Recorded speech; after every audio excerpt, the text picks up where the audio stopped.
നിയമസഭാ തെരഞ്ഞെടുപ്പിനുള്ള കോൺഗ്രസ് സ്ഥാനാർത്ഥി നിർണയം കീറാമുട്ടിയായി തുടരുന്നു. തിരുവനന്തപുരം, കൊല്ലം, പത്തനംതിട്ട ജില്ലകളിലാണ് സ്ഥാനാർത്ഥി നിർണയത്തിൽ തർക്കം നിലനിൽക്കുന്നത്. ആലപ്പുഴ, എറണാകുളം, കാസർഗോഡ് ജില്ലകളിലും ഭിന്നത ഉടലെടുത്തിട്ടുണ്ട്. വാമനപുരത്ത് പാലോട് രവിക്കെതിരെ പ്രതിഷേധം ശക്തമാണ്. നെടുമങ്ങാട് മീരാങ്കൽ കുമാറിനെതിരെ പോസ്റ്ററുകളും പ്രത്യക്ഷപ്പെട്ടു. ചിറയൻകീഴിൽ രമ്യ ഹരിദാസിനെ അംഗീകരിക്കില്ലെന്നാണ് ഒരു വിഭാഗം നേതാക്കളുടെ നിലപാട്. ചടയമംഗലത്ത് ആർ ചന്ദ്രശേഖരനെതിരെയും പരാതികൾ ഉയർന്നിട്ടുണ്ട്. ഇതോടെ വിമത സ്ഥാനാർത്ഥിയെ നിർത്താനടക്കം നീക്കം നടക്കുന്നുണ്ട്. പുനലൂർ സീറ്റ് ലീഗിൽ നിന്ന് എടുക്കണമെന്ന ആവശ്യവും ശക്തമാണ്. ഇവിടെ അഡ്വക്കേറ്റ് ഷിഹാബുദ്ദീൻ കാര്യത്തിനെ പരിഗണിക്കണമെന്നാണ് ആവശ്യം. കോന്നിയിൽ മത്സരിക്കാൻ തയ്യാറെടുത്തിരിക്കുകയാണ് UDF കൺവീനറായ അടൂർ പ്രകാശ് MP. എന്നാൽ ഇവിടെ അവകാശവാദവുമായി സതീഷ് കൊച്ചുപറമ്പിലും രംഗത്തുണ്ട്. ആറന്മുളയിൽ അബിൻ വർക്കിയെ മത്സരിപ്പിക്കരുതെന്ന് ഒരു വിഭാഗം ആവശ്യമുന്നയിച്ചു. ആലപ്പുഴയിൽ കടുത്ത നിലപാടുമായി AA ഷുക്കൂർ തുടരുകയാണ്.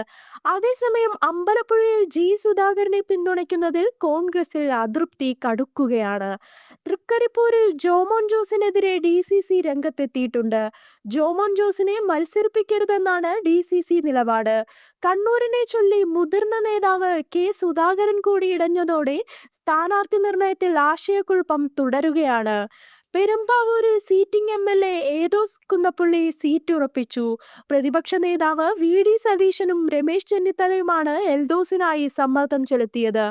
മനോജ് മൂത്തേടനെ സ്ഥാനാർത്ഥിയാക്കണമെന്നായിരുന്നു A ഗ്രൂപ്പിന്റെ നിലപാട്.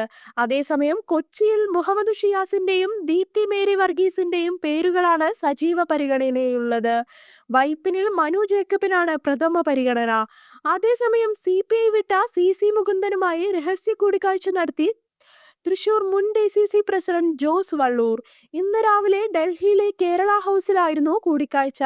പിന്നാലെ മാധ്യമങ്ങൾക്ക് മുഖം നൽകാതെ ജോസ് വള്ളൂർ മടങ്ങി. വ്യാഴാഴ്ച രാത്രിയിലാണ് CC മുകുന്ദൻ ഡൽഹിയിലെത്തിയത്. ഏകദേശം 1 മണിക്കൂറോളം നീണ്ടുനിന്ന കൂടിക്കാഴ്ചയ്ക്ക് ശേഷം കേരള ഹൗസിന്റെ പിൻവാതിലിലൂടെ ജോസ് വള്ളൂർ ഇറങ്ങിപ്പോയി. പിന്നാലെ എത്തിയ മാധ്യമങ്ങളോട് തിരഞ്ഞെടുപ്പുമായി ബന്ധപ്പെട്ട ചർച്ചയ്ക്കല്ല താൻ വന്നതെന്ന് അദ്ദേഹം പറയുകയും ചെയ്തു. CC മുകുന്ദനെ നാട്ടികയിൽ UDF സ്വതന്ത്രനായി മത്സരിപ്പിക്കാൻ നീക്കം നടക്കുന്നുവെന്ന റിപ്പോർട്ടുകളുമുണ്ട്. ഇതിനിടെയാണ് മുൻ DCC നേതാവിന്റെ കൂടിക്കാഴ്ച. പിന്തുണയുമായി ബന്ധപ്പെട്ട് കോൺഗ്രസ് നേതാക്കളുമായി കൂടിക്കാഴ്ച നടത്താനാണ് മുകുന്ദൻ ഡൽഹിയിലെത്തിയത്.